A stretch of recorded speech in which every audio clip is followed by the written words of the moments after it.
Hi guys, so I just wanted to do a little video all about sepsis really. I really want to start spreading more awareness about it. It's a really deadly disease. I've had it 15 times now and I'm currently inpatient for treatment of sepsis, so I'm on antibiotics, and hence the reason why I look so terrible. So I just want to talk a little bit about it, how much it's affected my life, how much it can affect other people's lives, symptoms, and I really just want to get it out there that it's so important that people know what sepsis is. So for those of you that don't know, sepsis or septicemia is what it used to be called, or it can also, if it progresses, it can be called septic shock. It's basically it's a life-threatening bloodstream infection. It's your body's response to fighting any form of infection or open wounds that might be getting infected, and it goes kind of into a fight mode.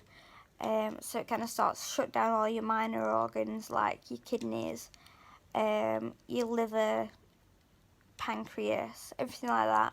And it literally just focuses on your heart and brain and keeping them organs alive.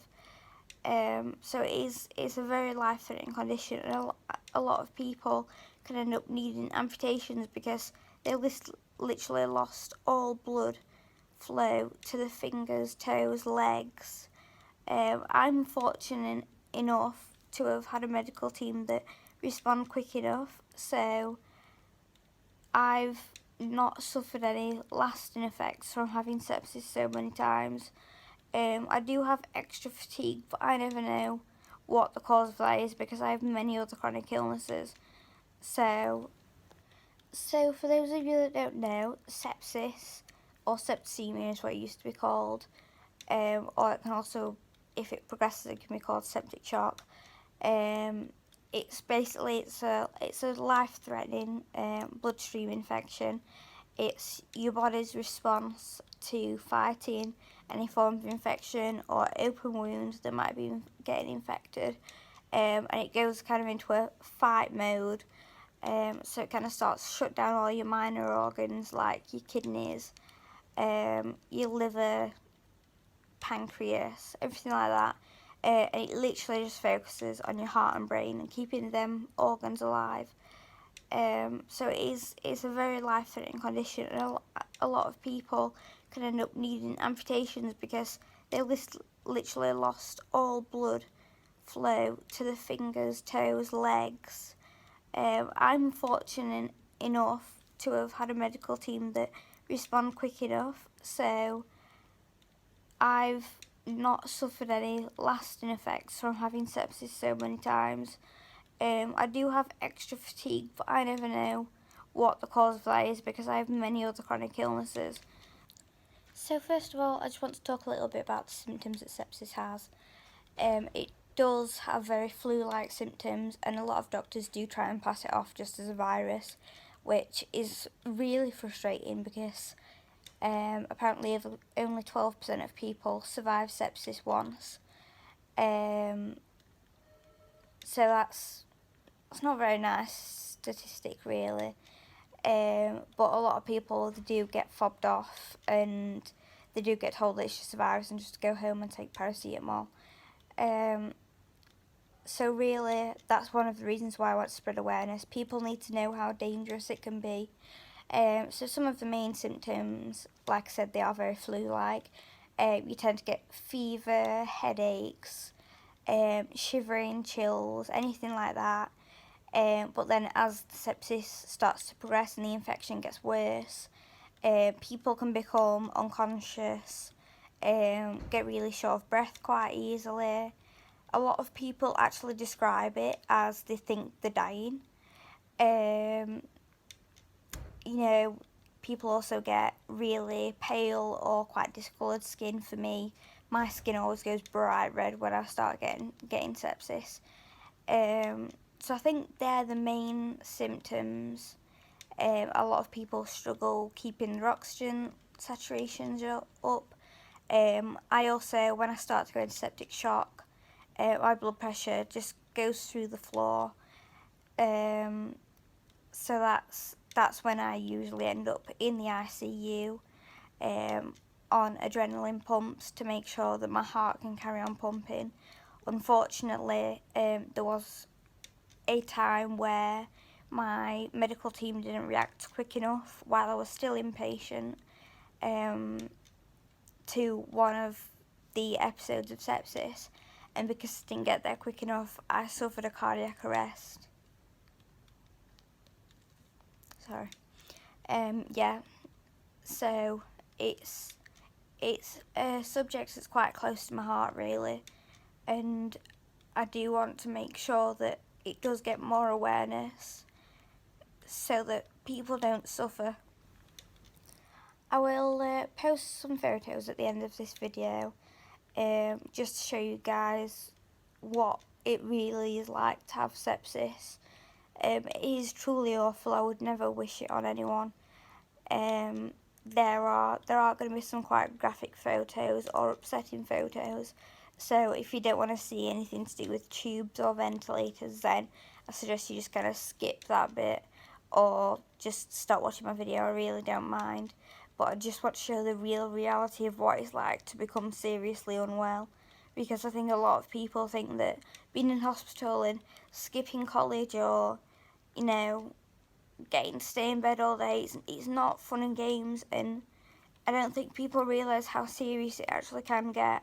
So I do want to kind of just show the real reality of what it is like to get sepsis.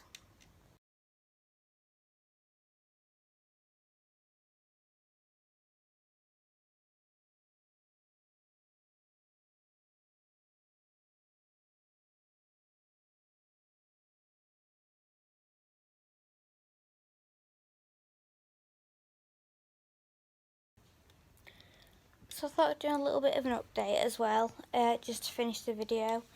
So on Saturday night, I started developing my usual symptoms of sepsis.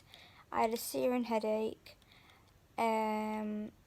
which is probably one of the worst headaches I've had yet, and it really doesn't seem like a lot, but I have a high pain tolerance, and it was 10 out of 10 pain for me. I was absolutely screaming the place down, but luckily we managed to get it under control with some oral morphine, and I just slept for hours and hours, and I think I woke up 4 hours later and I was spiking in temperature, which I kind of already knew what I was going to do. And then we took my blood pressure and it was 72/44, which shocked us quite a little bit because even though I do suffer with naturally low blood pressure, it should never be that low. And it's usually when it gets down to 60/35 or anything like that, that I do start needing adrenaline in the ICU, pumping straight into my heart via a central line. So we called an ambulance. Luckily the paramedics were really good. They came, they assessed me, they said, yep, you're ticking quite a lot of boxes for sepsis. They blue lighted me straight to my local hospital in Sheffield. And then I was rushed straight to resus. They took cultures, they put this wonderful cannula in, which is working quite well actually at the moment.